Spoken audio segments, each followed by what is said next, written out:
that. His name is Nick Canella. You might know him as nitr0. What's he got to say? nitr0, first off, huge congratulations to yourself and Team Liquid making it to the grand final here at EPL. Dust2, though, got incredibly close in those final moments. Where do you think you managed to edge it out on that final map? I mean, I think we had a pretty good game plan going into it. We knew that Hobbit was probably going to play 3 towards B, and even on the rounds that Hobbit was towards B, we still had a really good chance of winning the round. So I think we were kind of in their heads in that moment. Obviously, we wanted to use Lawn the first gun round, and then Axel killed 2, and then we had success there. But I think they still stuck to their game plan of playing 3 towards B and playing more for the B splits. But I think we were just hitting a lot of insane shots.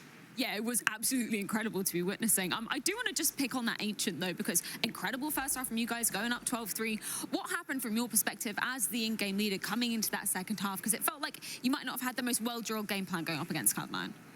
Yeah, I mean, I'll definitely take some fault for that. I think the game plan going into it was my fault. And moving forward, we're just going to rewatch it back. And I think, I mean, they played a really good CT side. They didn't really change much. I think just the way they play is really strong.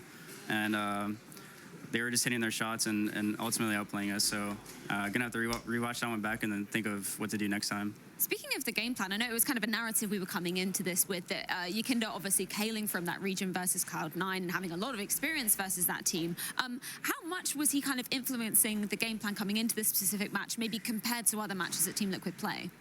So every time we play Cloud9, well, actually every game we sit down and we talk about how we want to approach the T sides and CT sides of the game. We create a game plan.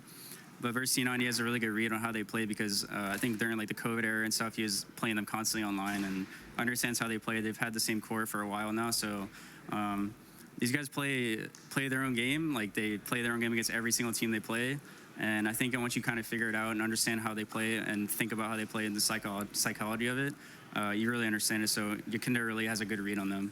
I know last time you played Cloud9, just earlier on in the group stage, you said that you guys felt really in the zone. How was it today then versus Cloud9? It obviously went a bit longer distance with the full 3 maps. How would you kind of compare the 2 faces of Cloud9 that you saw? I think they played similar to how they played us in the group stage, even though they were 4-1. Ultimately, you know, we had to win that match to get out of groups. It was really close. If we didn't win that match, we wouldn't have got out of groups. So it was kind of a do or die for us. So there was, you know, it was maybe a little bit lackadaisical from them, knowing that they're #1 seed in the group. We understand that going to this match. We knew it was going to be a harder game. And I think ultimately it came down to like the veto because we both don't play Nuke right now. And it's just like, it's a mind game and it's really fun. So I know every player hates this question, but G2 Vitality coming up next. Who do you want to be facing in the grand final? Want to be facing?